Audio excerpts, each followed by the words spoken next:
Hey guys, this is Travis Lee with Shell Shock MMA. We're here in Denver, Colorado at the Muscle Farm headquarters in our state-of-the-art facility here. And I'm with my boy, light heavyweight contender, Cody, Donovan. How you doing, bud? Good, bro. Good. Now, just a little less than a week now, you got John Galante at UFC 167. Tell us your thoughts about your new opponent. Excited about the fight, man. I think, I don't try to focus too much on the things that he does well. I focus more on what I'm going to do well. But, obviously he's a tough guy. He's in the UFC, so they're all, weight classes, a bunch of monsters. But, that's how I'm going to go out there and scrap. Yeah, any differences have you seen between Robert Drysdale and John at all? Have you really even had time to even look at Robert? Yeah, for sure. I mean, I watch some on him. I prefer to have my coaches do it more so. And John's a lot more well-rounded than Robert Drysdale. I think he's better kind of in overall. Obviously Drysdale's a monster on the ground, but I think that they're one of the parts of Drysdale's game. So it's a tough fight. It's by no means an easier fight. I like the fight a little bit more because I think it allows me to do some of the things that I'm good at. I also get to be me a little bit more in the Galante fight, but that doesn't mean it will be an easier fight. Yeah, exactly. You know what I'm saying? Yeah, and John also another guy that just like OSP with your last fight, where he's basically a Strikeforce guy coming over to the UFC and trying to make his way here as well. So now with your last fight, obviously you wanted to have it in Boston because of the Irish heritage there in the city. Tell us about your experience in Boston, even though you had a loss. Boston was great, man. I mean, the loss, obviously losing sucks, but everything happens for a reason, bro. And sometimes it takes a loss to kind of get you fired up and get you flying in the right place. I've never felt better than I feel right now. So it's a necessary loss. It's a beast, and mistakes in the fight. As far as the city of Boston goes, it was cool, man. It was great. Boston's a hard city to fight in. Yeah. Because the food is so good in Boston, you can't eat the whole week. Yeah, exactly. And then after the fight's over, you get on a plane and leave. Yeah. So that Sunday after. Definitely want to go back to Boston and eat more. Oh, nice, yeah, exactly. Now, as far as the experience with Boston and stuff, did they kind of give you a little bit, a little bit more cheers in the way and stuff just because you're Irish heritage, or did they just look at you like another American? And then, obviously, Conor McGregor got all the attention. Yeah, Conor definitely stole the Irish thunder, and I mean, I would never claim to be Irish American. Yeah, exactly. I'm proud of what the Irish did here in America, and but obviously, love Ireland. Conor McGregor's a great fighter. I don't think him being Irish stole the night. I think his amazing performance stole the night. I was in front row for that fight. Kid can scrap. As far as I got a lot of feedback. A lot of new Twitter fans and stuff from that. A lot of guys asking me about my walkout song and stuff like that. So, Now, did you really tell me you dropped your first song for it, or was it a bunch? They kind of tamed it down. I think they walked out to a few. I'm actually friends with those guys. I got to meet them here in Colorado. Great dudes. I wish everybody walked out to their music. Exactly. Give those guys some publicity a little. Now, obviously, today's Monday, and tomorrow's actually the 20th anniversary of the UFC.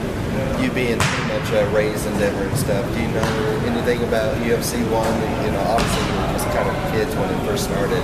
What's kind of your memory of UFC 1? I mean, I was 13 years old when it happened, so I wasn't allowed to watch it, but I was with my buddies. I grew up with these two twins named the Danes, and we went to Hollywood Video, this video rental place.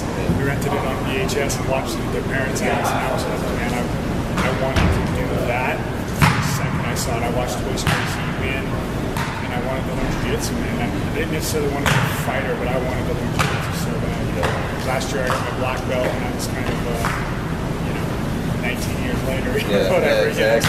That's kind of cool. Yeah. Well, plus not only that, you just recently got back from Cali, being out in the rain training facility with Mike Munoz, and obviously our local boy Brendan Schaub, and then also Henry Gracie. Have you met Royce before, or is it you just pretty much have met? I've met Royce 4 or 5 times. So I met him through the old affiliation in Grudge. Those guys were all related to Royce. So I met Royce at TSKO, I met him at Grudge. Super nice guy. Yeah.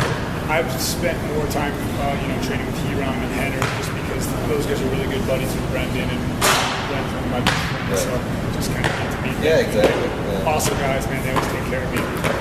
Well, and even with you being a black belt, what is there some of the things that Hiram and Henner can kind of teach you along the way? Is there? Man, there are lots of different kinds of black belts, and those guys are on an absolute another level. I spent some time rolling with Henner, last week, 2 weeks ago when I was out there, and it felt like I was rolling with a psychic or like an X-Men character or something. Like he was always 3 moves ahead of me, and I think that guy was probably doing jiu-jitsu when he was still wearing diapers. So, one of the first things you learn in martial arts is to be humble, and when you get your black belt, that's when your journey begins, man. I look at everything leading up to your black belt, you're learning a language that you will one day debate in. Just because I'm allowed to debate, Henner's a master debater. Yeah, exactly. Yeah, I'll go with it. Yeah. Well, I might as well roll with it. Sure. Now, who's some of your sponsors and who's some of the family members and stuff you'd like to thank? Oh man, just thank my wife. I love my wife. She's super supportive. Cooks me a million meals a day. My sponsors are standing right over there. Fred the chef. He's the man. Sponsored me in my last 3 fights. He's super supportive, man. I love that guy. My management team, Paradigm, California, they're working hard to get more sponsors. So, big time out there too. Brian Cash and Max Muscle. I don't even know if I'm allowed to wear this shirt in this building, but well, that's Brian, the way it goes. We're here for you. So, and then as far as some of your teammates, obviously your team that you had just did phenomenal this Saturday was Brandon Detch. Some of the teammates that were with you. Man, Vinny Lopez, was a beast. My Italy over there, all the guys here in town, Jared Hammond, Cody. Cody's been my main training partner here in town. While I'm in Denver, we've just been beating the crap out of each other. When both guys are willing to go hard at practice, as long as nobody gets hurt, I think that's the best way to train in sparring, because you don't want there to be this another level when the fight comes. Me and Cody, we fight each other. People are looking at me like, dude, what are the Codys doing? We're beating each other up, So in Colorado, I would say thanks to Elliot Marshall. I'm rolling with Elliot a lot. Okay, well, we appreciate it, and tune in this Saturday night. It's actually the first fight on the card, so it'll be about 4:30 Mountain Standard Time, 3:30 out in Vegas, so you guys will check it out. Thanks, guys.